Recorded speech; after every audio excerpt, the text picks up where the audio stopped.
hapon. Kamusta ikaw? Just wanna share a story. Yesterday, isang nagpanaw ko, naglagaw ko sa Kalino together with my friend.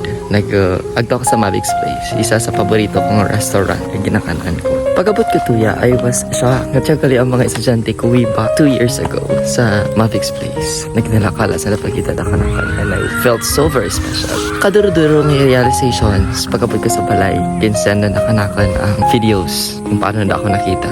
Short break nanda. So nag-anasanda, naglipay-lipay. Pagkita na kanakan, nakita na ko. Lipay-lipay gisanda. And pag-abot sa balay, ginchat nanda ako. Pagkita na mga video, mga picture naman niya tuya. I have a lot of realizations. Isa din dyan ang importansya. Kaprofesyon niya ginpilit ko. Diyan ko na-realisar nga. Ang pagka-maestro, bukasyon, aside sa ginatawag na lang profesyon. It takes courage to become a teacher. It takes courage para magpabilin ang imong leksyon sa tagipusoon.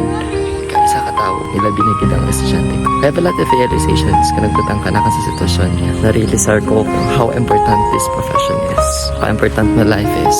Kanami sa feeling. Kapin pang kita mo sanda nag-aumuan, nakita mo sa nagkapanghigasag sa tawag na kabuhi. Kag may parte ikaw bilang tao. Tuya ko naman ang importansya. Kagkabaklik, katawag ng pagkamaestra o kunwest. It's not all about having an education or imparted an educations and lessons to their lives. It's all about touching their lives the way nga makaya mo pag masarangan.